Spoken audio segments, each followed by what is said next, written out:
আসসালামু আলাইকুম। আজকে আমরা দেখাবো আমাদের ডেক্সি ব্ল্যাক হেয়ার শ্যাম্পুটি আপনি কিভাবে ব্যবহার করতে পারবেন। সর্বপ্রথম আমাদের প্রোডাক্টটি আপনি এভাবে হাতে পাবেন একটি কার্টুন বক্সে পাওয়ার পরে প্রোডাক্টটি খুলবেন। খোলার পরে আপনার প্রোডাক্টটি হাতে নেবেন। আমি আপনাদের খুলে দেখাচ্ছি পিছন দিক থেকে। প্রোডাক্টটি খুলে এভাবে হাতে নেবেন। হাতে নেওয়ার পরে খেয়াল করবেন নিচে দুইটা ফুটো আছে কিনা এবং উপরের সাইডেও খেয়াল করবেন। দাঁড়ান আমি একটু খুলে দেখাচ্ছি, একটু ওয়েট। এখন দেখেন উপরের সাইডেও এখানে দেখবেন দুইটা মুখ আছে কিনা, দেখেন মাঝখানে ভাগ করা আছে, ঠিক আছে। এরকম দুইটা মুখ থাকতে হবে এবং এখানে এই গোল্ডেন কালারের যে দাগ দুইটা দেখতে পাচ্ছেন, এই দাগ দুইটা এইভাবে ঘোরাবেন, ঘোরালেই দেখবেন খুলে গেছে।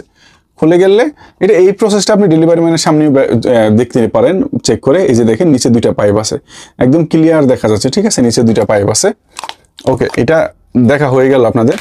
এখন এরপরে এই বোতলের সাথে এই বক্সের ভিতরে এরকম একটি গ্লাভস থাকবে, ঠিক আছে। এটা হচ্ছে ওয়াশেবল গ্লাভস। আপনি চাইলে যতবার খুশি ততবার আপনি এটাকে ব্যবহার করতে পারবেন। তো তারপরে ব্যবহার করার নিয়মটা কি? সর্বপ্রথম আপনাদের চুল শুকনো থাকতে হবে। আরেকটা জিনিস খেয়াল করবেন, যদি চুলে তেল ব্যবহার করেন, অনেক ক্ষেত্রে অনেক আপুরা, ম্যাক্সিমাম আপুরাই চুলে তেল ব্যবহার করে। যদি তেল থাকে চুলের মধ্যে তাহলে কিন্তু কালারটা হলেও, যদিও হয় চুল কালার হলে বেশি দিন থাকবে না। অনেকে আপনারা কমপ্লেন করেন যে ভাই আপনারা প্রোডাক্ট দিচ্ছেন আমাদের অরিজিনাল বলে, দেখাচ্ছেন যেভাবে তেমনই পাচ্ছি, বাট আমরা কালার ব্যবহার করলে কালার থাকতেছে না বেশি দিন। কালার না থাকার মেইন কারণই হচ্ছে চুলে তেল ব্যবহার করা। তো তেল ব্যবহার করা বলতে কি, আপনার তেল থাকা অবস্থায় কিন্তু এই প্রোডাক্টটি ব্যবহার করা যাবে না। শ্যাম্পু করে নেবেন আগে, নর্মাল যে শ্যাম্পুগুলো হয়ে থাকে সেই শ্যাম্পু দিয়ে শ্যাম্পু করে চুল শুকিয়ে তারপরে এই প্রোডাক্টটা ব্যবহার করবেন। ব্যবহার করার নিয়ম কি? সিম্পল। এই যে এভাবে চেষ্টা করবেন, যেহেতু কোম্পানি একটা ওয়াশেবল গ্লাভস দিচ্ছে, এই গ্লাভসটা হাতে পরে তারপরে ব্যবহার করার জন্য। তারপর আপনাদের ইচ্ছা, অ্যাজ এ উইশ। তো এখানে প্রেস করবেন। প্রেস করলে দেখবেন এই যেভাবে প্রেস করতে হবে। প্রেস করলে দেখবেন দুইটা শ্যাম্পু বের হবে, একটা হচ্ছে সাদা, একটা হচ্ছে কফি কালার। এই যে দেখেন, আমি দেখাতে পাচ্ছি কিনা জানি না, একটা হচ্ছে সাদা, একটা হচ্ছে কফি কালার। মূলত এই দুইটা শ্যাম্পু একসাথে এইভাবে দুই হাতের তালুতে নেবেন। দুই হাতের তালুতে নিয়ে এভাবে মিক্স করবেন। দেখতে পাচ্ছেন কিনা জানি না, এভাবে দুই হাতের তালুতে নিয়ে মিক্স করবেন। দেখেন মিক্স করার পরে এটা একটু একদম ঘন হয়ে যাবে বা তরল হয়ে যাবে, এমনিতে লিকুইড দুইটা।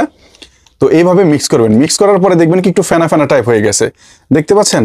এই দেখেন, এটা কিন্তু ইনশাল্লাহ আপনাদের স্কিনের চামড়ায় লাগবে না। অরিজিনাল যে প্রোডাক্টটা সেটা স্কিনের চামড়ায় লাগবে না। দেখেন আমার হাতে যদি দেখেন, এটা একদম শ্যাম্পুর মতো হয়ে গেছে। এখন ফেনা ফেনা উঠবে। যত আপনি এটা বেশি মিক্স করবেন আপনার চুলের কালারটা কিন্তু তত বেটার হবে, তত ভালো হবে। এখন আমার চুল যেহেতু সাদা নেই আর কি, কালো চুল, সেই ক্ষেত্রে আমি তো আমার চুলে লাগাতে পারবো না এটা। তো এইভাবে মিক্স করার পর এইভাবে দুই হাত দিয়ে চুলের মধ্যে দিয়ে দিবেন। আমার চুল অলরেডি লেগে গেছে। তো দেওয়ার পরে আপনারা হাতটা ধুয়ে ফেলবেন।